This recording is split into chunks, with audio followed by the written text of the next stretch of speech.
Isang bagong taon na naman ng pagtulong ang ating sisimulan, pero bago yan, atin munang balikan ang kwento ng ating mga kababayang natulungan natin na bigyan ng pag-asa nitong 2023 matapos pong matugunan ang kanilang problemang medikal.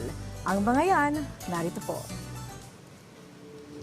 Daan-daang kababayan natin sa iba't ibang panig ng ating bansa noong nakaraang taon ang dumulog sa ating programa at ating nabigyan ng tugon ng mga pangangailangan medikal.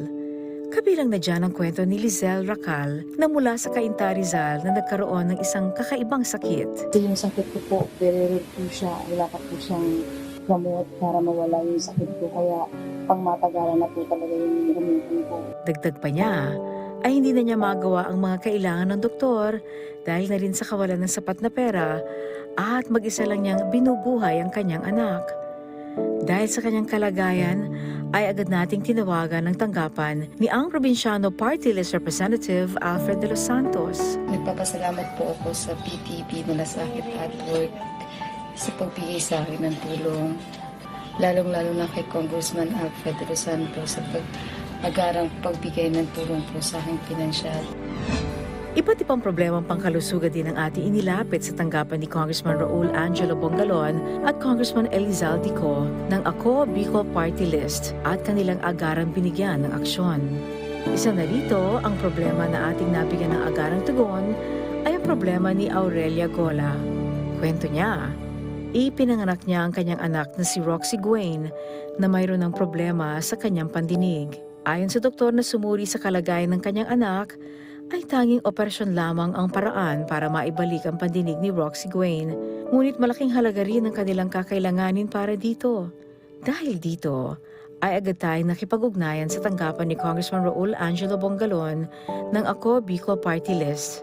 Ay kay Congressman Bongalon, ay agad na inaprobahan ni Congressman Elizalde Co ang guarantee letter na kanilang ibibigay kay Aurelia na nagkakalaga sa 100,000 piso. Lubos po akong nagpapasalamat kasama ng aking pamilya kay Congressman Jill Bongalon, Ma'am Angelique Lasso at PTB Malasakit at Work sa tulong na kanilang ibinigay. Kayo po ay naging bahagi upang makarinig po ang aking anak. Hindi rin pinabayaan ng ating programa ang ating mga kababayan na mga senior citizen na naghihirap na sa iba't ibang mga karamdaman.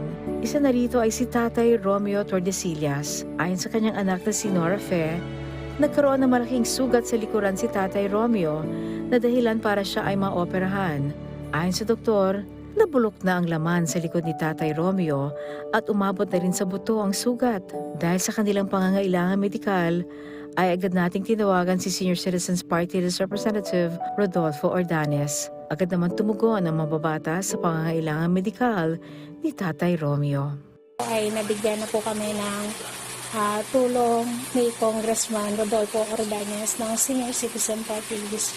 Pinagkalooban po niya kami ng financial. Napakalaking tulong po nito dahil po talagang kailangan na po namin makabili po ng panlinis po ng sugat po ni tatay ko po sa likod. At makaka-order na po kami ng gamot niya.